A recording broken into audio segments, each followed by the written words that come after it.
L'expatrié est un mauvais Français. Un très mauvais Français. Oui, tu m'as bien entendu. L'expatrié est un mauvais Français. Et l'immigré aussi d'ailleurs. L'expatrié, le fait de s'expatrier, l'expatriation.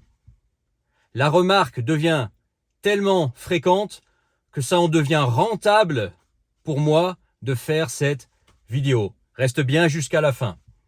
En tout cas, de temps en temps, dans mes vidéos, je parle d'expatriation. Donc le fait de quitter la France et de s'installer à l'étranger. Et les Français qui ont quitté la France, qui sont à l'étranger, ce sont des expatriés. C'est le terme que j'emploie. Et pas que moi d'ailleurs, d'autres youtubeurs emploient ce terme. Et régulièrement, il y a quelqu'un qui vient commenter sous mes vidéos, par exemple, pour me dire que c'est pas le bon terme, que le terme expatriation n'est pas juste, qu'il faut parler d'immigrés, et que les Français qui quittent la France et s'installent à l'étranger, ce ne sont pas des expatriés, ce sont des immigrés. Bah oui. Eh ben tu sais quoi, si tu crois ça, sache que tu te trompes. Parce que ce sont ni des expatriés, ni des immigrés. Sauf dans des cas de figure bien précis. Et oui, il y en a qui veulent faire les wannabe linguistes sous mes vidéos. Bon, en général, les langues, c'est pas trop le domaine sur lequel il faut tester avec moi. Mais bon, c'est bien, t'as des couilles. Mais en tout cas, oui, je parle d'expatriation et non pas d'immigration. Même si quelqu'un, donc un Français en l'occurrence, Canadien, Belge, Suisse, qui est installé dans un pays, une fois qu'il est dans le pays, effectivement, le terme juste, c'est immigré. Par exemple, un Français qui vit en Thaïlande, c'est un immigré en Thaïlande. Ce n'est pas un expatrié. Sauf s'il est envoyé par une entreprise pour 1 ou 2 ans avec un contrat français et qui prévoit de revenir en France. Mais oui, c'est vrai, quelque part tu as raison quand tu fais la remarque de dire les expatriés, vous parlez d'expatriés, pourquoi vous parlez pas d'immigrés, vous êtes des immigrés? Eh ben c'est vrai, les Français qui sont installés quelque part depuis leur propre pays, ce sont des immigrés. Mais par contre, toi, quand tu viens me faire la remarque, alors quand je dis toi, là je parle à tout le monde, mais ceux qui font la remarque, quand tu viens me faire la remarque depuis la France, moi aussi je suis en France en ce moment, et que tu parles d'immigrés, eh ben tu te plantes aussi mon gars. Ce sont ni des expatriés ni des immigrés. Ce sont des émigrés. Depuis la France, quand on parle de ceux qui vivent à l'étranger, on parle d'émigrés, non pas d'immigrés. C'est eux-mêmes qui doivent parler d'immigrés depuis leur propre pays. Tu vois les subtilités du linguiste académique, chose que je déteste d'ailleurs. Et là, tu te dis, mais pourquoi alors si tu sais tout ça, tu viens de m'en apprendre, pourquoi tu parles toujours d'expatriés? Pourquoi tu parles pas d'immigrés ou d'émigrés, etc. Même si finalement les termes justes c'est immigré ou émigré. Et qu'en fin de compte, ceux qui font la remarque ont raison. Et moi j'ai tort avec mon expatriation, les expatriés, s'expatrier, etc. Et je vais même aller plus loin. Je vais continuer à utiliser le terme expatrié. Je vais parler des expatriés et je vais continuer à parler d'expatriation. Pourquoi? Parce que dans mes vidéos, j'en ai rien à carrer d'être académiquement juste. Mais vraiment rien à carrer. Je m'en fous. Et que le terme qui est le plus compris par tous, tout de suite, tu sais, ils comprennent tout de suite comme ça les gens. C'est expatriation aujourd'hui. Même si le terme est mal utilisé, voire faux. Et qu'il faudrait employer d'autres termes, immigré, émigré. Mais j'emploie le terme expatriation parce que tout le monde le comprend.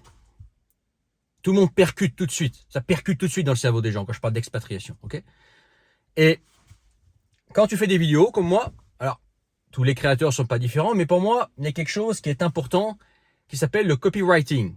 Ça vient des États-Unis.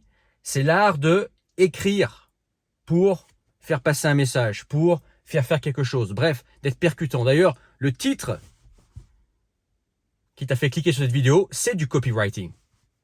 Tu veux le titre là? Tu peux le lire de plusieurs façons. Et ça, c'est pas un hasard. Ça, je l'ai pensé. Il n'est pas faux. il est juste, mais il peut aussi être faux. Ça dépend comment tu lis, ce que tu veux sous-entendre, etc. Et quand il s'agit voilà, de faire passer un message, eh ben, il faut mieux parler d'expatriation que d'immigration et d'émigration, même si c'est pas le bon mot. Okay, c'est comme le mot sopalin. Tu sais ce que c'est qu'un sopalin? Le terme français juste, c'est essuie-tout. Mais moi, jamais je dis essuie-tout. Jamais. Quand je descends de ma bagnole, j'ouvre le capot pour regarder le niveau d'huile. Je te demande pas si tu es à côté de moi. Tu peux pas me passer un essuie-tout, s'il te plaît? Non, je dis, file-moi un morceau de soap, s'il te plaît. Du soap. Du sopalin. Alors que sopalin, à l'origine, c'est une marque. C'est faux de dire sopalin. Sopalin, c'est une marque. C'est une marque d'essuie-tout. Mais tout le monde dit sopalin. Et moi, je dis sopalin. Parce qu'autour de moi, on dit tous sopalin. Quand je demande à un pote, fais-moi du sop, fais-moi du sopalin. Alors que c'est un essuie-tout. Tu comprends? C'est-à-dire que le terme est faux. Il n'est pas académiquement juste. Mais je l'utilise parce que voilà, c'est le terme qu'on pige tout de suite. Et qu'il est employé. Même si ce n'est pas le mot juste. C'est comme par exemple des fautes de français qu'il peut y avoir dans les vidéos. Dans les miennes, dans d'autres, etc. C'est parce que on emploie du langage parlé et non pas académique. On n'est pas des politiciens, tu vois. Moi, des fois, par exemple, je pourrais faire plus attention à ma façon de m'exprimer, mais je le fais pas parce que je veux employer un ton très parlé, à l'arrache, comme si tu étais à côté de moi dans ma bagnole, on se parle, tu vois, à la zob, comme certains disent. Moi, j'aime pas trop ce terme-là, mais à l'arrache, tu vois.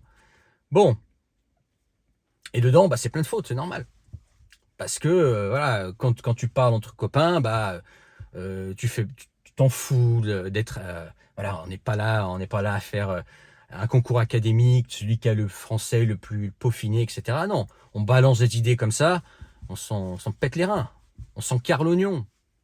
Tu comprends? C'est juste, voilà, on balance des idées, c'est plein de fautes, on s'en tape, on s'en pète les reins. L'essentiel, c'est que le message passe vite et que la conversation se fasse vite. Tu vois? Et souvent, pour communiquer, c'est aussi mieux d'employer un terme très parlé, qui peut être un terme des fois, ou même des expressions qui peuvent être parlées uniquement dans ton coin, quoi. Tu parles à un Parisien, il n'a jamais entendu cette expression-là. Hein? Si moi je commence à te parler de pélo, de narvalo, de choses comme ça, c'est des choses qu'on emploie vers chez moi. Bah, peut-être que toi tu comprendras rien si tu es dans une autre région de France. Tu vois? Ou des expressions typiquement du sud de la France, que j'ai utilisées quand j'étais petit, quand j'y vivais. Voilà, si je fais attention à pas les utiliser, mais je peux les utiliser dans la vraie vie. Tu vois?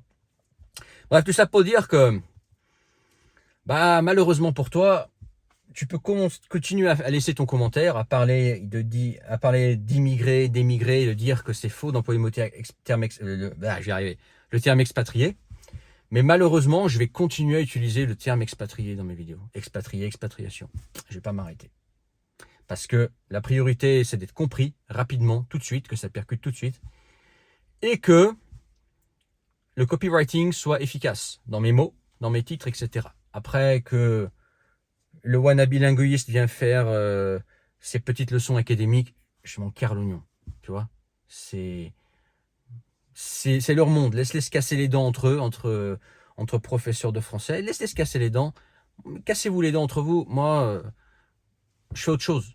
Tu vois, je fais autre chose. Voilà, maintenant, ce que tu peux faire pour finir cette vidéo, si tu fais partie de ceux qui aiment faire la remarque à ceux qui emploient le terme expatriation alors que c'est immigration et immigration, ou que toi aussi, bah, t'en as marre qu'on te dise, ouais, arrête d'utiliser le mot expatrié, t'es un immigré, etc. Ce que tu fais, c'est que tu envoies cette vidéo à cette personne.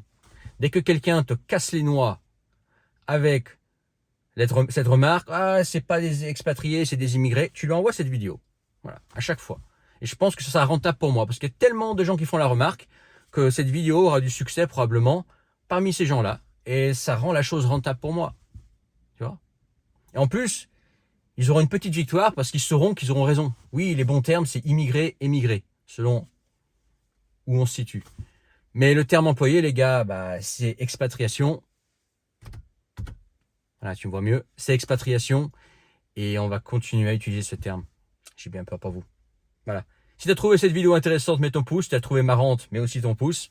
Partage-la. N'oublie pas de t'abonner et de commenter. Si tu veux qu'on s'appelle, par raison que tu veux, un appel visio, que toi et moi, tu peux réserver ça en description, tu cliques sur le premier lien, tu t'inscris et tu réserves, et une fois que tu as réservé, ben on convient d'une date et d'une heure précise pour se parler. Peut-être même qu'on pourra parler de copywriting. D'ailleurs, si tu veux te lancer sur Internet, que ce soit YouTube ou autre chose, je serais assidu, non pas à mes cours de français, on s'en pète les reins, par contre, je serais très très assidu à mes cours de copywriting. Moi, j'ai été assidu à mes cours de copywriting. Tu vois, et aujourd'hui, ça me sert beaucoup. Et beaucoup ne le remarquent même pas. Mais pourtant, c'est quelque chose que j'utilise quotidiennement. Et c'est efficace. C'est subtil, mais efficace. Donc, si tu veux te lancer sur Internet, faire une activité, peu importe, au lieu d'être dans tes petits débats, là, immigrés, expatriés, émigrés, apprends plutôt le copywriting.